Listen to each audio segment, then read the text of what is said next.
I'm sure you are enjoying your lunch, but it's also time for us to continue our program. And I have the honor to introduce you the keynote speaker.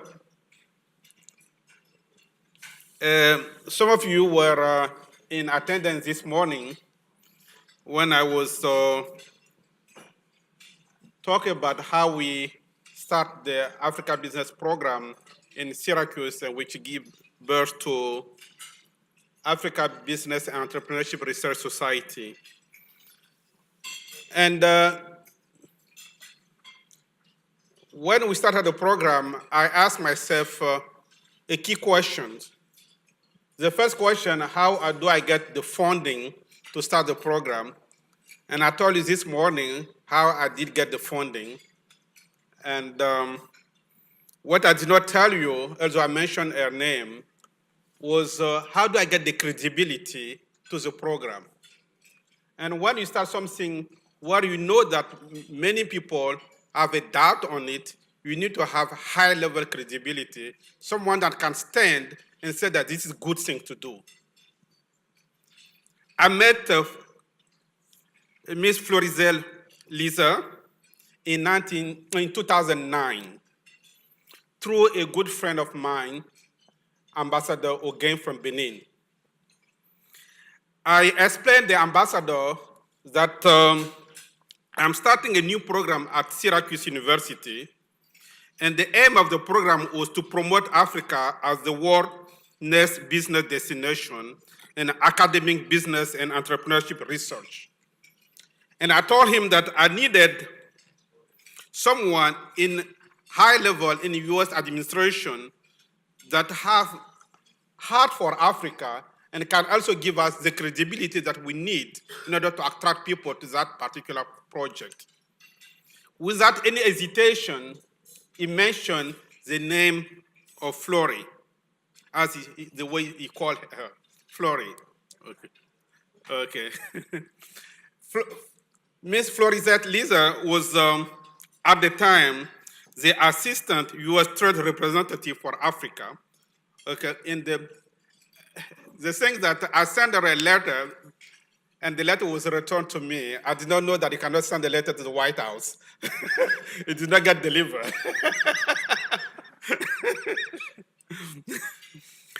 And but we are able to get in touch, and Flory accepted to come to be the keynote speaker of our inaugural conference that is pursuing even today, continue even today. And I'm so pleased and honored that she has accepted to come back and to address the conference again many years after. That she, now that she's in a different position.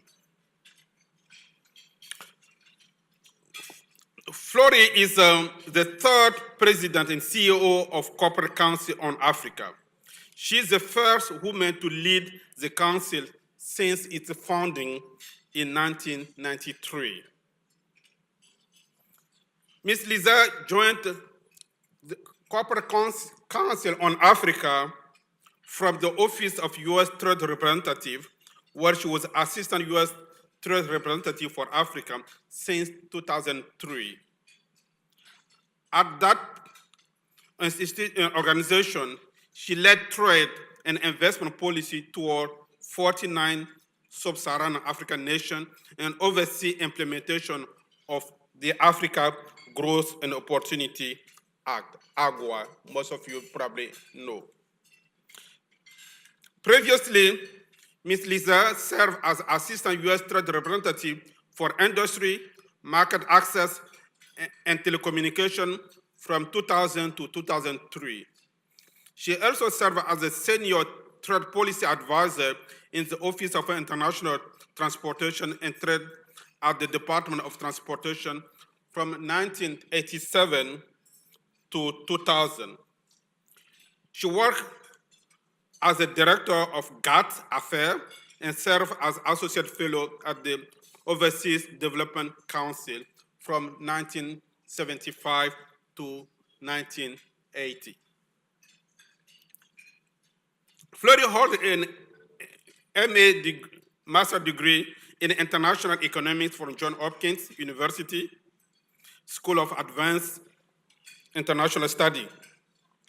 She is a member of the Council on Foreign Relations, on the board of Women in International Trade, and in 1917, this year, she won the Women in International Trade Government Service Award. And please join me to welcome Ms. Liser to the podium.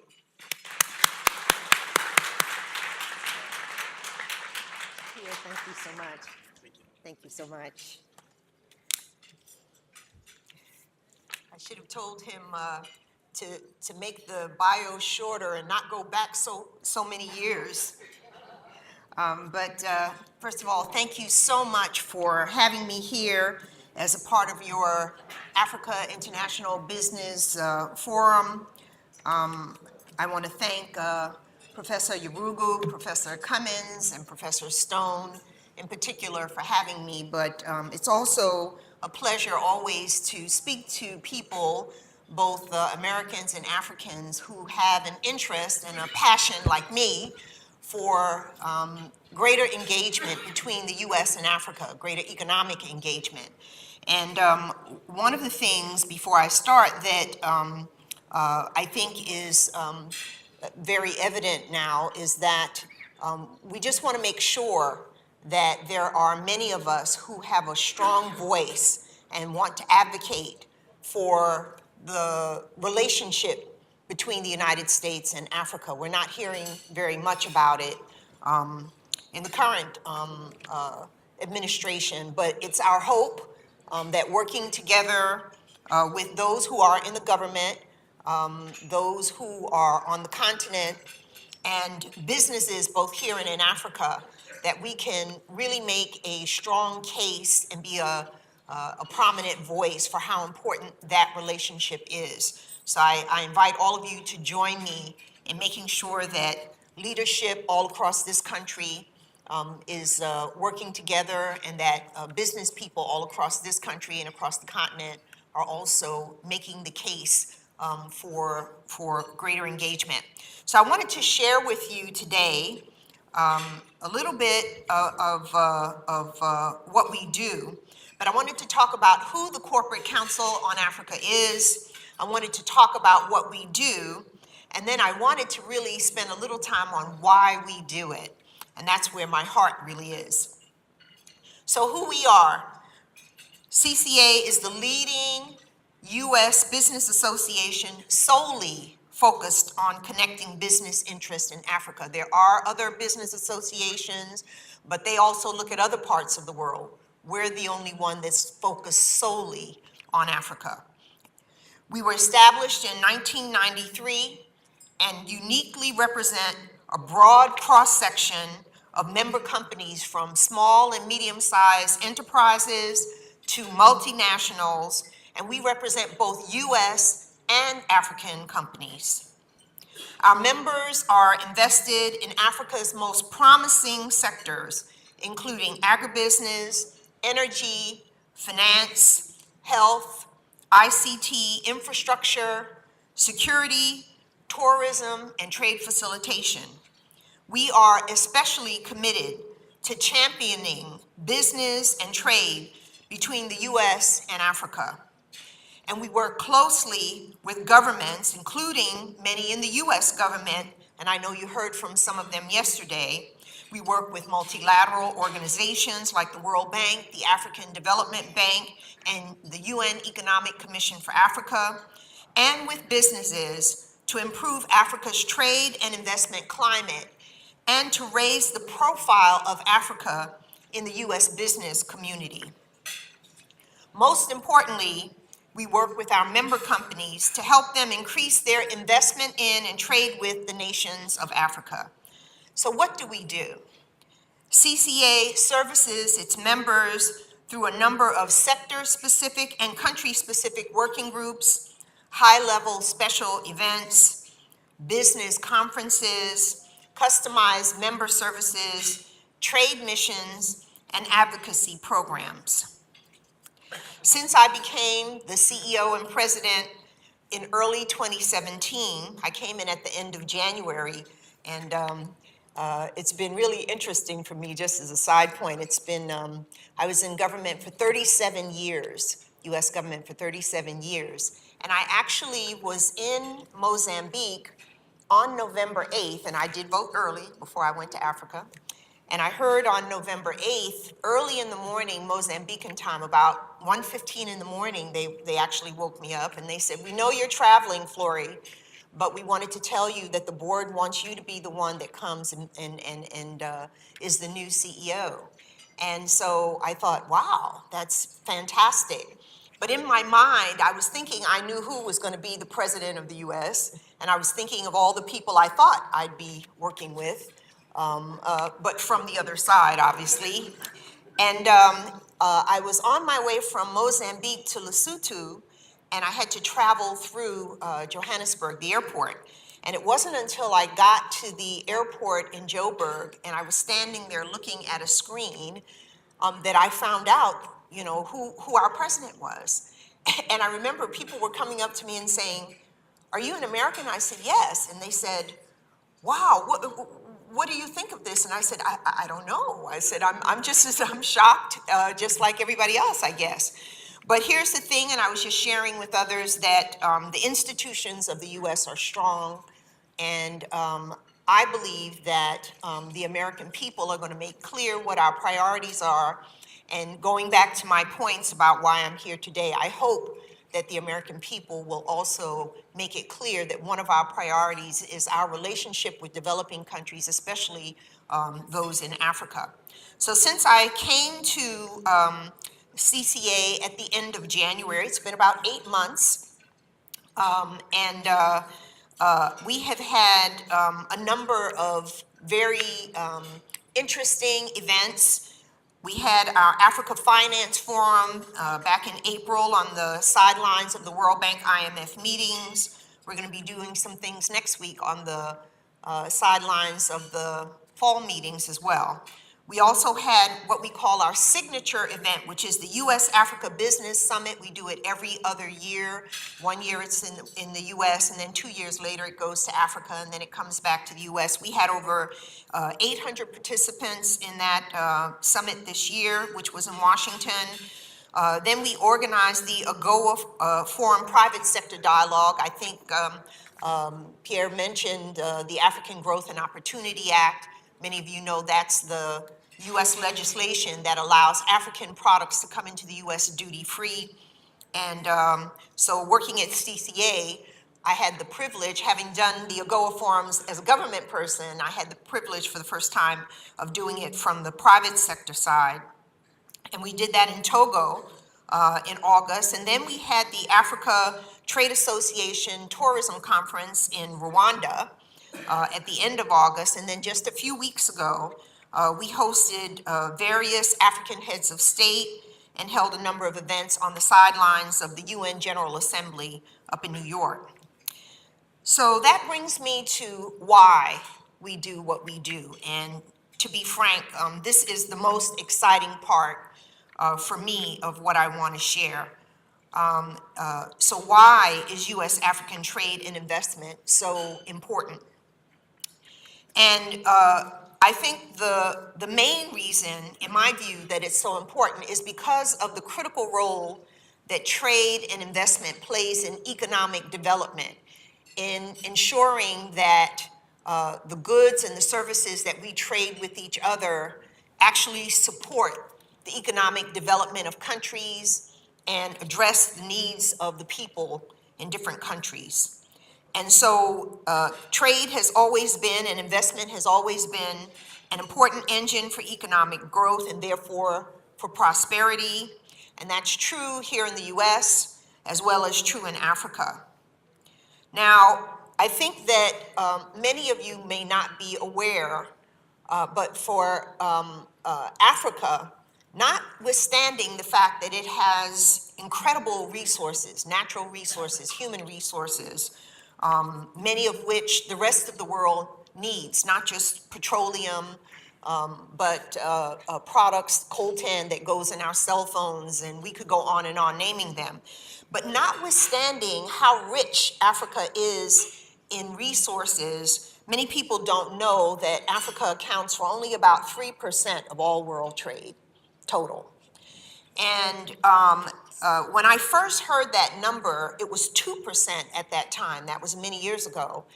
And I actually thought it was not true.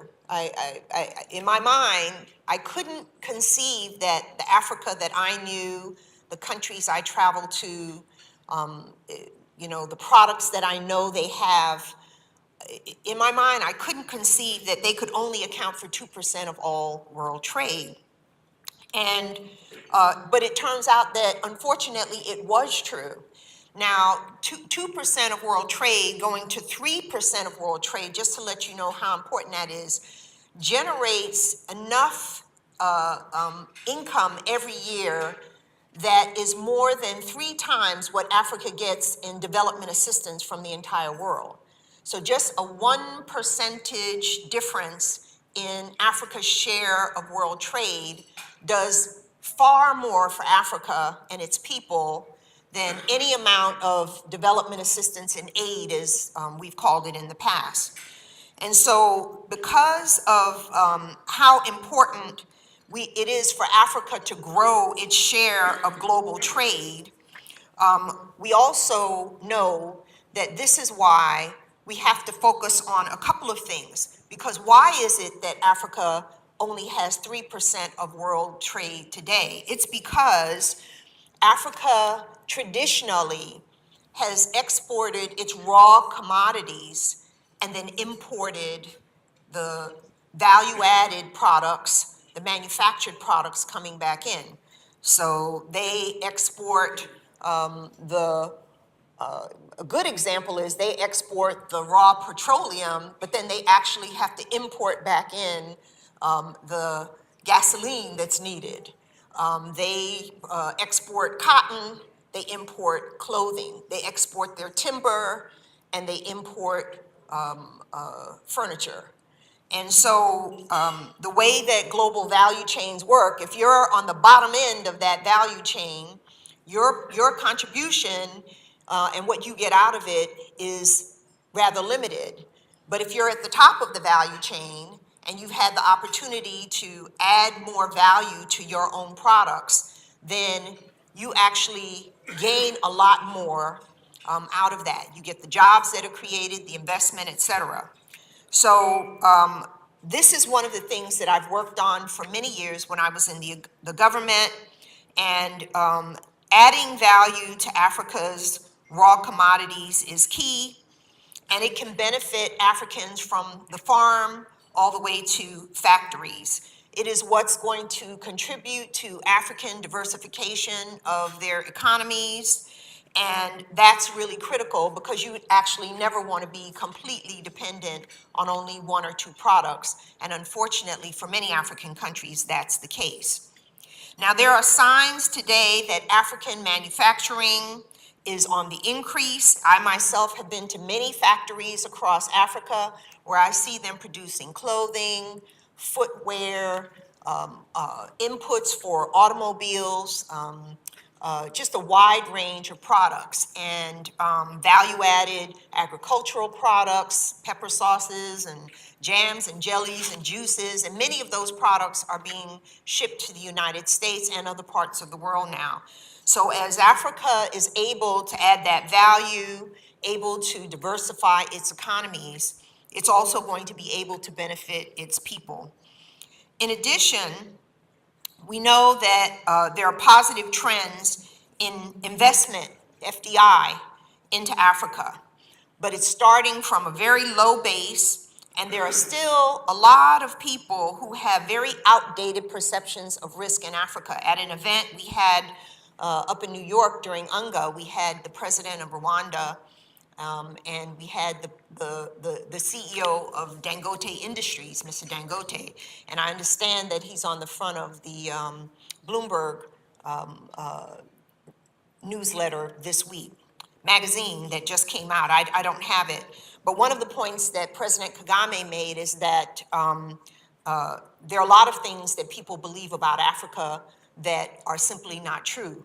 And he pointed out one. He said that corruption is not just African. So he he said that's not something unique to Africa. And we have many businesses in the U.S. that see Africa as a risk. But Africa has the highest rate of return on investment. The ROI for Africa is higher than it is anywhere else in the world. Now, some could say the risk is high, so the return is high.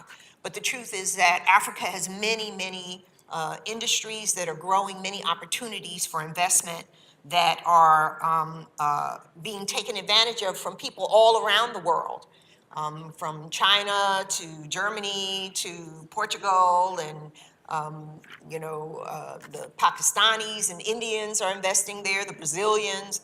And so, and the U.S. is there. We have thousands of companies that have invested in Africa.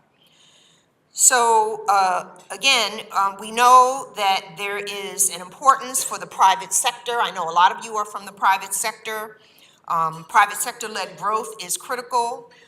It's important that the environment in Africa be one that is inviting for trade and investment, and enabling environment that facilitates the kind of business engagement that many U.S. companies and other companies and African companies want. Mr. Dangote was saying to me that, he himself has to wait sometimes, lengthy waits just getting visas for him to be able to travel to other African countries. And that raises the issue of regional integration and barriers to Africans even investing in each other. But in any case, these are things that I think the Africans are addressing. They are putting money into supply side constraints that keep them from being competitive. Things like energy and the supply of power, improving transportation and reducing the cost for it, and other areas where it's very important, such as services sectors like financial services, IT services, et cetera, that are critical if you're going to be a competitive place for others to invest in. We also here, and this is something that CCA does, we also need to educate U.S. businesses about the enormous business opportunities in Africa. I was reading last year the McKinsey Lions on the Move 2, they had an earlier version, but Lions on the Move 2 report that said that by the year 2025, there's going to be $5.6 trillion, that's trillion, in African business opportunities. 2.1 trillion of that will be household consumption, and 3.5 trillion will be B2B spending. And so what we have to look at, as I sort of wrap up here, is what Africa represents for U.S. businesses, small and large, and businesses around the world. It's going to be 1 billion people. They have a growing middle class. They have the largest youth population. They have growing disposable income, and a desire for consumer products and services that has to be met by somebody. Somebody has to be willing to sell them those products, and they now have rising income that they can do that. And these are products and services that U.S. businesses can offer in Africa. Africa will also be the largest contributor to the global workforce and labor force. Obviously, as I said before, they have abundant land and commodities, and they're also the home of new technologies like mobile banking and many apps. There's one in particular that I learned about on one of my recent trips to Africa. I thought it was interesting, where if you're a farmer, you can do kind of what we do on Uber. You can basically, on your phone, tell it that you need a tractor, and then they'll bring a small tractor to you, deliver it to your farm. You can use that tractor, and then you can call them back and tell them when to come back and pick that tractor up. And so, these are things that are happening in terms of the use of technology in key areas in Africa that we're not even seeing, for example, in the United States, I believe. So again, they have, fastest growing mobile telephone use of any region in the world. And so I think this is why basically our members at CCA are in Africa already doing business, and we have many others that are looking to do business in Africa. And it's also why, as I end, why conferences like this one are increasingly offering the kind of information to more US stakeholders, whether it's academia, small businesses, large corporations. We're seeing more and more of these kinds of conferences, and there's good reason for it because Africa as an economy, 54 nations, but clearly coming together as one large market of interest to businesses around the world.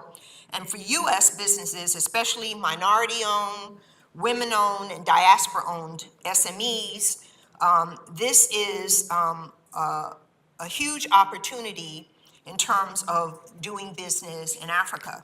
So I just want to thank the organizers of this conference again. It's important to continue to put out the word about why Africa is important to the US, the economic stake that we have in Africa, the fact that it is the bottom line for many US companies. And I tell people all the time that US businesses are in Africa not to do good, though many of them have programs that are corporate social responsibility programs and are doing good things in Africa, but they're not in Africa to do good. They're actually in Africa to do well. And so I just want to say that if you have any interest in learning more about what CCA does, we're easy to find on the web. Corporate Council on Africa is our handle. And I look forward to the opportunity to hopefully chat with a number of you as the conference continues today. Thank you.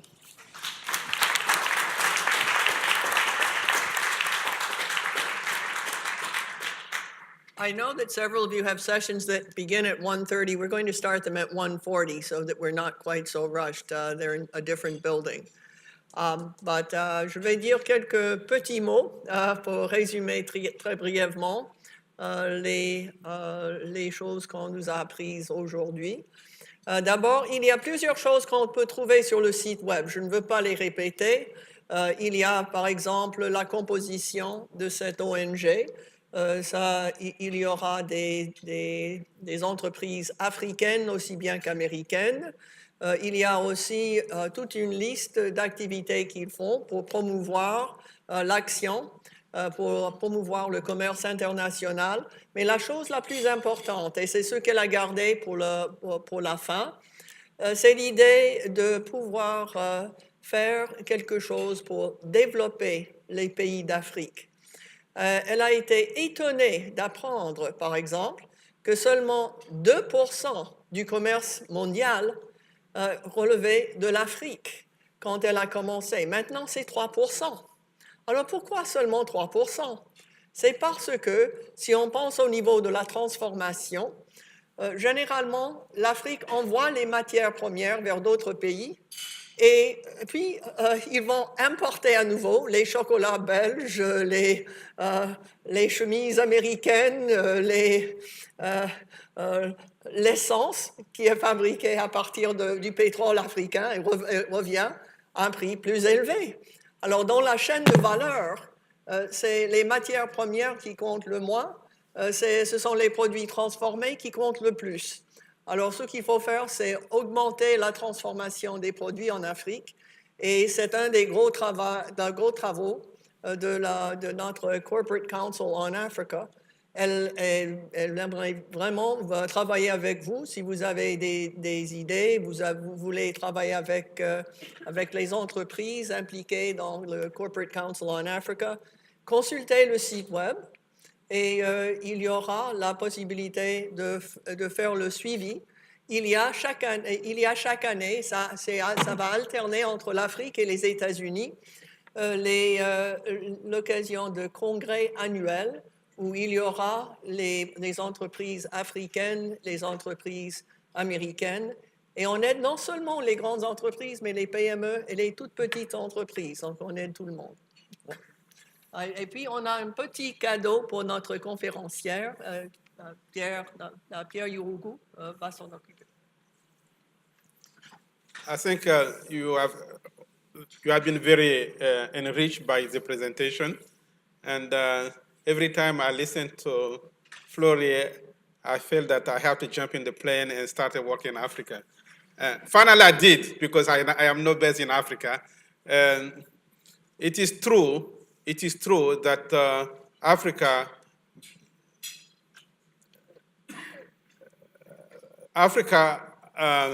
in the global world market is very small, but the speed at which it's growing in recent years give us a lot of hope. And many of the African countries are now at the high end of doing business ranking in terms of how they are changing their structure. And we do have a strong hope that in less than a decade, Africa will be able to compete globally. Having said that, I would like Floyd to join me here. We don't have very much to offer, but we want very much, if you go back, to still remember that you have been in Richmond. And something that is very important in Richmond is what? Jefferson Cup.